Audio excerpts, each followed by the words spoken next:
विरोधी गोटातून एक महत्त्वाची बातमी येते म्हणजेच विशेष अधिवेशनाचा आजचा शेवटचा दिवस आहे। मात्र आज राज्याला विरोधी पक्षनेता मिळणार का याकडेही सगळ्यांचं लक्ष लागलंय। महाविकास आघाडीकडे विरोधी पक्षनेत्यासाठी पुरेसं असं संख्याबळ नाहीये, त्यामुळे राज्यात दिल्लीसारखा पॅटर्न राबवणार का हे सुद्धा पाहणं महत्त्वाचं आहे। दिल्लीत केजरीवाल सरकारनं भाजपला 3 आमदार असूनही विरोधी पक्षनेतेपद दिलं होतं। विधानसभेत विरोधी पक्षनेतेपदासाठी एका पक्षाचे किमान 10% आमदार हे निवडून यावे लागतात। मात्र मवियाकडे ते संख्याबळ नसल्यानं आता दिल्ली सारखंच विरोधी पक्षनेतेपद दिलं जाणार का हे पाहावं लागेल। विरोधी पक्षनेत्यासाठी काल महाविकास आघाडीच्या आमदारांनी मुख्यमंत्री देवेंद्र फडणवीसांचीही भेट घेतली होती।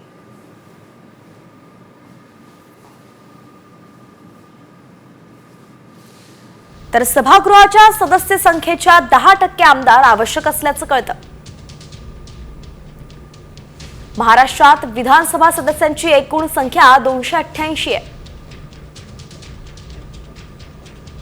विरोधी पक्षनेत्यासाठी 29 आमदारांची संख्याबळ आवश्यक असतं।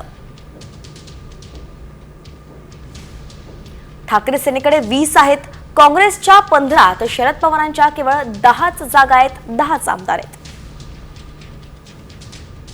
संख्याबळ नियमानुसार विरोधी पक्षनेतेपद कोणत्याही एका पक्षाला मिळणार नसल्याचं सध्याचं चित्र आहे। त्यामुळे विरोधी पक्षनेतेपद द्यावं, दिल्लीचा पॅटर्न राबवावा असंच आता विरोधी पक्षांनी गळ घातली आहे। मुख्यमंत्री देवेंद्र फडणवीस यांच्याकडे ही मागणी करण्यात आली आहे।